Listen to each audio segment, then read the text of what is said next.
आप देख रहे हैं अल्फा डिफेंस हिंदी में आपका स्वागत है।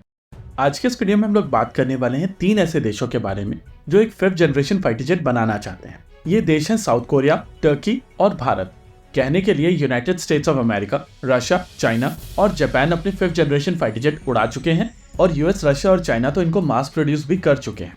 जापान का एयरक्राफ्ट मोस्ट लाइकली एक टेक्नोलॉजी डेमोन्स्ट्रेटर बनकर ही रह जाएगा। वहीं चाइना और रशिया के जेट्स की स्टेल्थ कैपेबिलिटीज को लेकर अभी भी क्वेश्चंस मौजूद हैं। यानी कि थियोरेटिकली इस समय यूएस इकलौता ऐसा देश है जिसके पास स्टेल्थ कैटेगरी में 2 ऑपरेशनल फाइटर जेट्स हैं। अब इस कैटेगरी को ज्वाइन करने के लिए 3 देशों की तरफ से कंपटीशन चल रहा है और ये देश है साउथ कोरिया जो KF-21 बना रहा है, टर्की जो कान बना रहा है और भारत जिसका AMCA प्रोग्राम अब शुरू हुआ है। साउथ कोरिया और टर्की अपना 5th जनरेशन फाइटर जेट उड़ा चुके हैं और अब भारत को अपने फाइटर जेट को लेकर अप्रूवल मिल चुका है।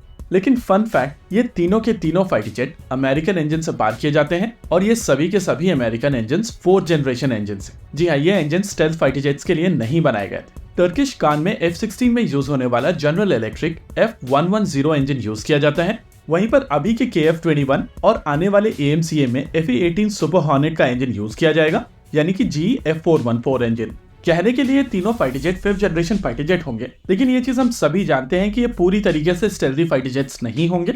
और आज 26 इयर्स के बाद में किसी भी देश के पास में वो क्षमता नहीं है कि वो स्टेल्थ कैटेगरी में यूएस को टक्कर दे सकें।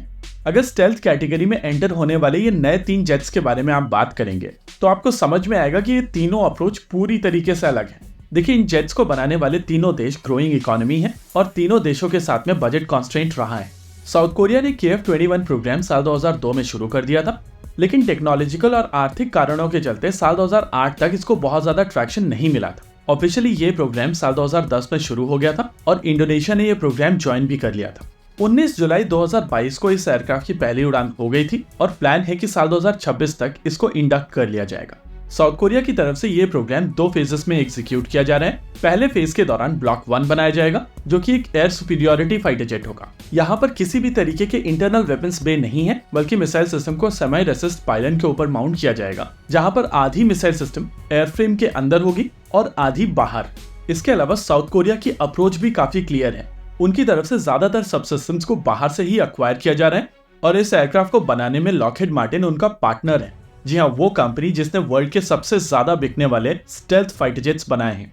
अगर टर्किश कान की बात की जाए तो इसको लेकर काम साल 2010 के आसपास शुरू हुआ था, लेकिन ऑफिशियली माना जा सकता है कि ये प्रोग्राम ऑफिशियली साल 2017 में शुरू हुआ था, जब BAE सिस्टम और TAI के बीच में अग्रीमेंट हुआ था। साउथ कोरिया के केस में लॉकहीड मार्टिन एक पार्टनर है, लेकिन टर्किश कान के केस में BAE सिस्टम एक कंसल्टेंट है, यानी कि BAE सिस्टम की मदद से यहाँ पर डिजाइन बनाया गया है। वैसे शुरुआती प्रोटोटाइप जनरल इलेक्ट्रिक के ही इंजन से पार किए जाएंगे और आने वाले समय में रोल्स रॉयस की मदद से यहाँ पर एक इंजन अक्वायर किया जा सकता है। साउथ कोरिया की कंपैरिजन में टर्की की तरफ से ज्यादा इंडिजिनस कंपोनेंट ऐड किया गया है, लेकिन उनकी तरफ से इस प्रोग्राम को 3 फेज में कंप्लीट किया जाएगा। इसके अलावा कान एक काफी बड़ा फाइटर जेट है और इसको 2 F-16 के इंजन से पार किया जाता है। GE-F110 GE-129 131 किलो न्यूटन तक का थ्रस्ट जनरेट करने में सक्षम है और डायमेंशन के हिसाब से ये इंजन Su-30 MKI में यूज होने वाले AL-31 के काफी करीब है। थियोरेटिकली इस फाइटर जेट को आप F-15 और Su-30 MKI कैटेगरी का एयरक्राफ्ट मान सकते हैं। वहीं अगर भारत के आमका प्रोग्राम की बात की जाए तो साल 2010 से DRDO वाले एक मॉडल लेकर घूम रहे थे जिसको भारतीय वायुसेना सीरियसली नहीं ले रही थी। साल 2018 तक भारत FGFA प्रोग्राम में बहुत ज्यादा इन्वेस्टेड था और काफी हद तक भारतीय वायुसेना श्योर थी कि पाकफा T-50 से जो फाइटर जेट बनकर निकलेगा उसको वो लगभग 200 के नंबर में अपने बेड़े में शामिल करेंगे। साल 2017 के आसपास भारतीय वायुसेना को यह पता चल चुका था कि पाकफा T-50 प्रोग्राम से जो फाइटर जेट बनकर निकल कर आएगा वो उनकी रिक्वायरमेंट पूर्ण नहीं कर पाएगा। साल 2018 से भारतीय वायुसेना ने DRDO को एंगेज करना शुरू किया और साल 2020 तक डिजाइन फाइनल हो चुका था और भारतीय वायुसेना इतना ज्यादा कॉन्फिडेंट थी कि उनकी तरफ से कह दिया गया था कि बाहर से एक 5th generation fighter jet acquire नहीं किया जाएगा। लेकिन फिर उसके बाद CCS के अप्रूवल में डिले हुई और ये प्रोग्राम अभी 2.5 साल लेट चल रहा है।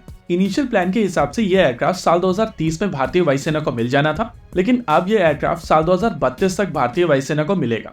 अगर इन तीनों देशों के रेस की बात की जाए तो इस समय भारत पिछड़ रहा है, लेकिन हम लोगों को समझना पड़ेगा कि ये 100 मीटर स्प्रिंट नहीं है बल्कि एक मैराथन है और इसी वजह से ये देखना काफी इंटरेस्टिंग होगा कि साल 2035 तक किस देश के पास में 100 के करीब ये फाइटर जेट्स होंगे और वो एक्सपोर्ट मार्केट की तरफ देख रहा होगा। इसी के साथ आज के इस वीडियो में रखते हैं केवल इतना ही। वीडियो को अंत तक देखने के लिए धन्यवाद। देखते रहिए अल्फा डिफेंस। जय हिंद।